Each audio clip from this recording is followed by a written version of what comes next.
ओम शांति। Hello everyone, welcome to my channel. मैं हूँ अर्चना और आप देख रहे हैं माउंटेन फेरी गार्डन। गार्डनिंग मेरा पैशन है और मेरी फेवरेट हॉबी भी। पर इस हॉबी को पूरा करने के लिए मैं ट्राई करती हूँ कि बजट में रहकर गार्डनिंग करूँ, कम से कम खर्च करूँ। तो आज मैं आपको बताऊँगी कि आप बजट फ्रेंडली गार्डनिंग किस तरह से कर सकते हैं। एक्चुअली में गार्डनिंग में सबसे ज़्यादा ज़रूरी क्या है, वो है खाद। आप प्लांट तो किसी से भी कहीं से भी ला सकते हैं।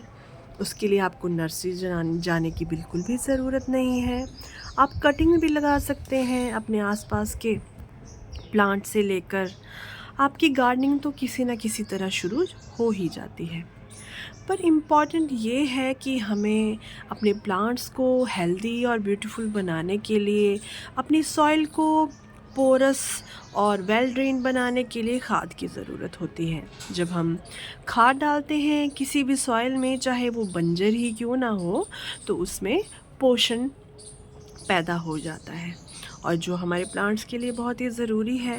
तो ये खाद जो लोग गांव में रहते हैं उनके लिए तो कोई प्रॉब्लम वाली बात है नहीं, क्योंकि उनके आसपास गाय होती हैं और भी बहुत सारे तरीके होते हैं, वो खाद हासिल कर सकते हैं। पर हम जैसे लोग जो शहरों में रहते हैं और यहाँ पर तो खाद ना के बराबर ही मिलती है, तो हम जैसे लोगों को क्या करना चाहिए अपनी इस नीड को पूरा करने के लिए, जिससे हमारा आसपास का वातावरण भी साफ़ सुथरा रहे। ये जो हमारी अर्थ, जो हमारी मदर अर्थ है, इसको भी हम सेव कर सकें प्रदूषण से और बजट फ्रेंडली गार्डनिंग भी कर सकें। तो आज मैं इसी बारे में बात करूंगी। यदि आपको वीडियो अच्छा लगे तो प्लीज़ इस वीडियो को शेयर कीजिएगा अपने गार्डन फ्रेंड के संग और कमेंट कीजिएगा, लाइक कीजिएगा और सब्सक्राइब कीजिएगा मेरे चैनल को। तो चलिए शुरू करते हैं। देखिए, आप कोई भी खाद ऐड किए बिना अगर आप कल्पना करें कि आपका गार्डन बहुत ही ब्यूटीफुल हो जाएगा, फूलों से भर जाएगा, आपके प्लांट्स हेल्दी हो जाएंगे, तो ये बिल्कुल भी पॉसिबल नहीं है। तो क्या करें? इसके लिए आप खाद कहाँ से जुटाएं? अगर हम नर्सरी पर खाद लेने जाते भी हैं तो वो बहुत ही महंगी मिलती है और हमारा सारा बजट गड़बड़ा जाता है और हमें ये गार्डनिंग का शौक़ बहुत ही महंगा लगने लगता है। तो क्यों ना हम खुद ही घर में जो किचन वेस्ट निकलता है उससे कंपोस्टिंग स्टार्ट करें और अपने वातावरण को भी हेल्दी बनाएं, अपनी मदर अर्थ को भी साफ़ सुथरा और पोल्यूशन फ्री बनाएं और हमारा पर्पस भी सॉल्व हो जाएगा। किचन वेस्ट से कंपोस्ट बनाना बहुत ही आसान है, आपको इसके लिए कुछ करना ही नहीं है। किचन वेस्ट में जो छिलके निकलते हैं आपको उन्हीं को संभाल कर रखना है। आपके गार्डन से जो आप डेली सफाई करते हैं, जो सूखी लीव्स निकलती हैं, आपको उनको संभालना है। यदि आपके आसपास, आपके घर के आसपास कोई पार्क है तो आप वहाँ से सूखी लीव्स ले आएँ, वो तो आपको कहीं से भी मिल जाएंगी। और आपको चाहिए सॉइल, आप ख़राब से ख़राब सॉइल का यूज़ कर सकते हैं कंपोस्टिंग के लिए। तो क्यों ना हम सब मिलकर कंपोस्टिंग स्टार्ट करें। प्लीज़ यदि आपको ये आइडिया अच्छा लगे तो आप भी कंपोस्टिंग स्टार्ट करें। और कुछ ना भी हो, कम से कम हम अपने घर से निकलने वाला जो गीला कूड़ा है उसको तो रोक ही सकते हैं बाहर जाने से। सूखा कूड़ा तो हमें फिर भी बाहर फेंकना ही पड़ेगा। जो प्लास्टिक है, जो भी पॉली बैग्स हैं, वो हमें देना ही पड़ेगा। पर ये जो हमारा गीला वेस्ट होता है इसको हम बाहर जाने से रोकें, वो भी एक बड़ी बात है। हम अपनी मदर अर्थ के लिए और कुछ करें ना करें, ये तो कर ही सकते हैं।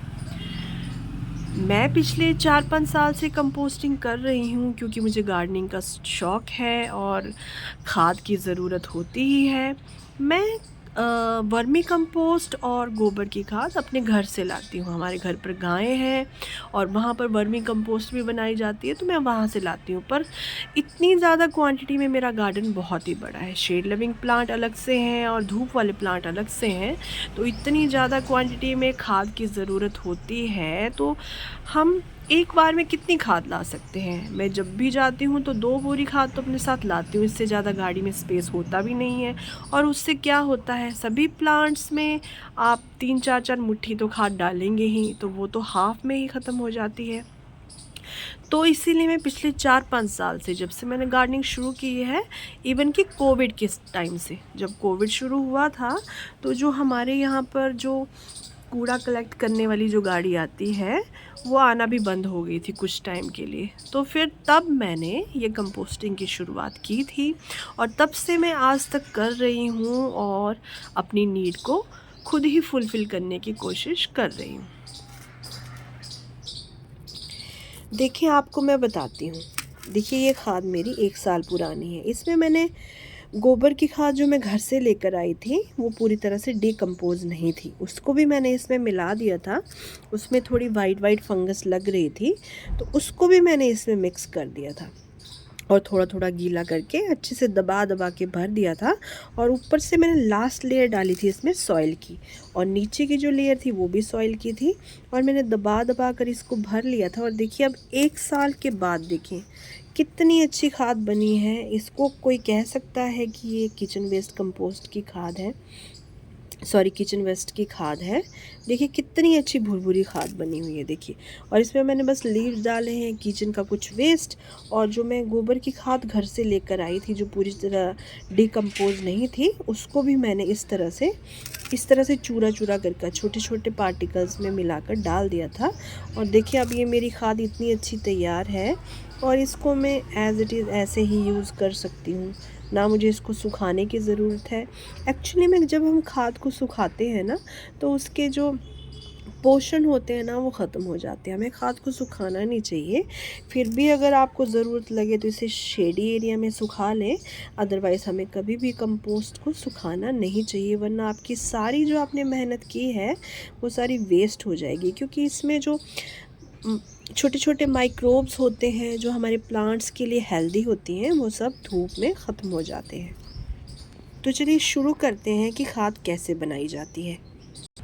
खाद बनाने के लिए आपको या तो एक मिट्टी के पुराने मटके की ज़रूरत है, अगर आपके पास कोई वेस्ट पड़ा हो, या फिर इस तरह के आपको सीमेंट की पॉट की ज़रूरत है, या फिर मिट्टी के पॉट की ज़रूरत है। इसमें खाद अच्छी बनती है। अगर आप प्लास्टिक का कोई वेस्ट कंटेनर यूज़ कर रहे हैं खाद बनाने के लिए, तो मेक श्योर करें कि आप उसमें बहुत सारे छेद बना लें। ये चारों तरफ भी छेद बना लें और उसके बॉटम में भी छेद बना लें।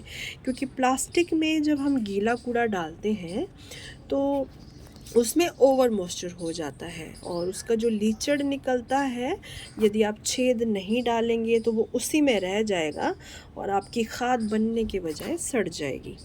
तो यदि आप खाद अच्छी तरह से बनाना चाहते हैं तो उसके लिए आपको पूरी सावधानियों को बरतने की ज़रूरत है। तो अच्छा होगा कि आप ना मिट्टी का पॉट या फिर सीमेंट का पॉट ही लें। मैं हमेशा मिट्टी के पॉट में या सीमेंट के पॉट में, या फिर जो हमारे घरों से समर में पुराना मटका निकलता है, उसमें ही खाद बनाती हूँ।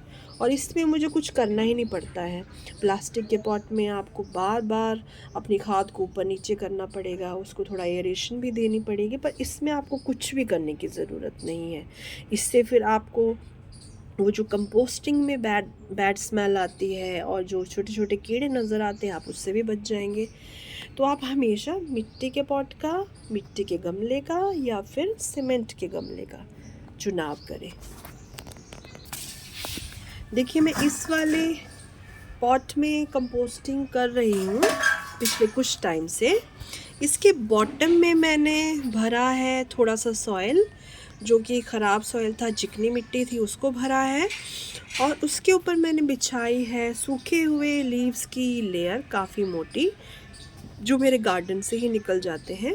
और उसके ऊपर मैंने ये डाला है, देखिए, गीला वेस्ट, मतलब ये सब्जियों के छिलके, ये सब मैंने इसमें डाले हैं। देखिए, ये सब मैंने इसमें डाले हैं। और देखिए, इसे मैंने दबा दबा के भरा है, पर अभी भी इसमें कितना स्पेस बाकी है।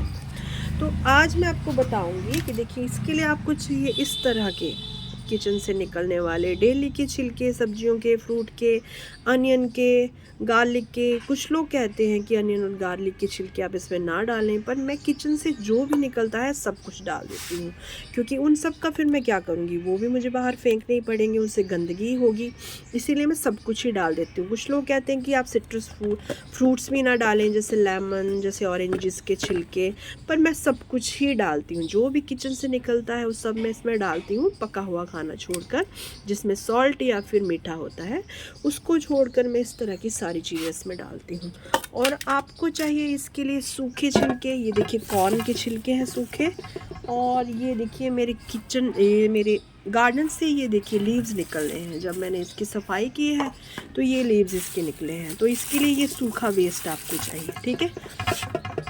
तो देखिए इसमें मैंने पहले से गीला वेस्ट डाल रखा है, और अब मैं ये जो है इसको भी इसी में डालने वाली हूँ, और इसको मैं भरने वाली हूँ अच्छी तरह से। और इसके ऊपर मैं अब ये डालूँगी ये सूखा वेस्ट, ये देखिए ये सूखा वेस्ट है, इसको मैं इसके सूखे वेस्ट की सहायता से दबा लूँगी, इससे मेरे हाथ भी गंदे नहीं होंगे। सूखा वेस्ट हमेशा ऊपर से डालें, इससे आपको इसको दबाने में हेल्प मिलेगी। देखिए इस तरह से सबसे बॉटम में आपको डालनी है सॉइल, फिर उसके ऊपर आपको डालनी है सूखी लीव्स, उसके ऊपर आपको डालना है गीला वेस्ट, और फिर आपको उसके ऊपर डालना है फिर से ये सूखी लीव्स।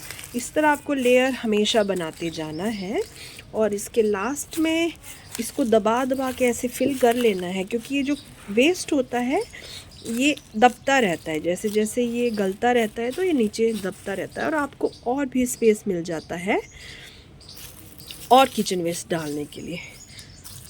और इस तरह दबा दबा के फिर आपको लास्ट में देखिए इसमें एक लेयर आपको डालनी है ये सॉइल की। देखिए मेरी सॉइल तो ये अच्छी है, पर आप इसमें बेकार से बेकार सॉइल डालें, ताकि वो सॉइल भी आपकी उपजाऊ हो जाए। कई बार ऐसी चिकनी मिट्टी होती है जिसका हम गार्डन में यूज़ नहीं कर पाते हैं, तो उस सॉइल को आप इसमें डालें और वो भी उपजाऊ बन जाएगी। इस तरह आप इसको दबा दबा के भर लें, और याद रखें कि आपको हमेशा इस कंटेनर को कवर करके रखना है। इसको आप खुला ना रखें, क्योंकि वो जो वाइट फ्लाइज होती हैं वो इसमें अपने एग्स डाल देती हैं, और इसमें वो जो एक कीड़े मोटे मोटे से होते हैं जो इस खाद को खाते हैं, वो इसमें पैदा हो जाते हैं बहुत ही बड़े बड़े, और वो थोड़ा करके ख़त्म होते नहीं हैं। तो आप ना इसको हमेशा ढक के रखें, मतलब इस पर किसी भी फ्लाई के अंदर जाने का कोई भी ज़रिया होना नहीं चाहिए। इसको आप दबा कर रखें इस तरह, और आपको इसमें बिल्कुल भी पानी डालने की ज़रूरत नहीं है, क्योंकि ये जो गीला वेस्ट है ना, इसका मॉइस्चर इतना ज़्यादा होगा कि आपकी ये सूखी लीव्स और ये सारा गीला वेस्ट ये खाद में कन्वर्ट हो जाएगा।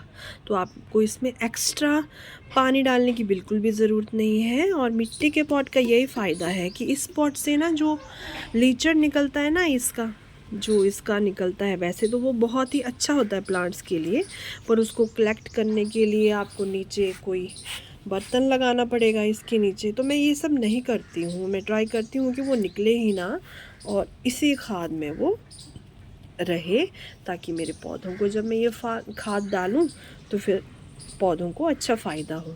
तो इसीलिए मैं इस पॉट का चुनाव करती हूँ।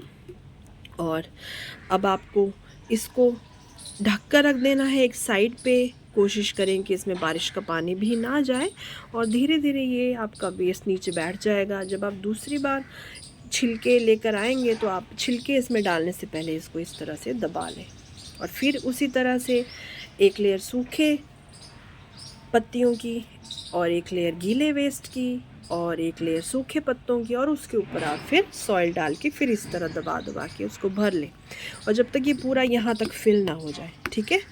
और फिर आपको इस पॉट को साइड पे रहने देना है, इसको छेड़ना नहीं है, ना ही आपने इसको देखना है, ना ही आपने इसको ऊपर नीचे करना है। इस तरह खाद बनाने का कोई झंझट ही नहीं है। और फिर आप 3 महीने बाद जब इसको देखेंगे तो आपका किचन वेस्ट जो यहाँ तक भरा है ना, वो आपको हाफ़ मिलेगा, नीचे हाफ़ से भी कम मिलेगा। वो पूरा बन चुका होगा, रेडी हो चुका होगा, और आप उसको निकालें, उसको यूज़ कर लें।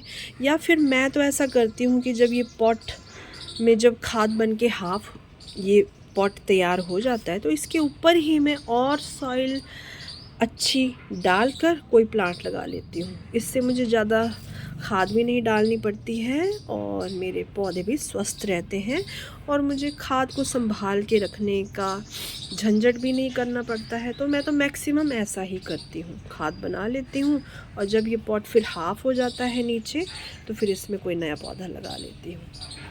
तो देखिए कितना आसान है ये प्रोसीजर। ना आपको कीड़ों को देखने की ज़रूरत है, ना आपको कंपोस्ट को ऊपर नीचे करने की ज़रूरत है, आपको कुछ करना ही नहीं है। लोगों को लगता है कि कंपोस्ट बनाना बहुत ही टफ़ है, पर ये बहुत ही आसान है और आपके घर की और आपके वातावरण की कितनी सफाई होती है सोचिए। आपकी जो मदर अर्थ है उसके लिए कितना बेनिफिशियल है। अगर सब लोग कंपोस्टिंग करने लग जाएं तो बाहर कभी कूड़ा जाएगा ही नहीं, खासकर गीला कूड़ा कभी जाएगा ही नहीं और हमारा वातावरण कितना अच्छा हो जाएगा। तो कैसी लगी आपको ये वीडियो ज़रूर बताइएगा। अपने गार्डनर फ्रेंड के संग शेयर करें यदि आपको अच्छी लगी हो, लाइक करें, कमेंट करें और सब्सक्राइब करें मेरे चैनल को और बेल आइकन दबाना बिल्कुल भी ना भूलें।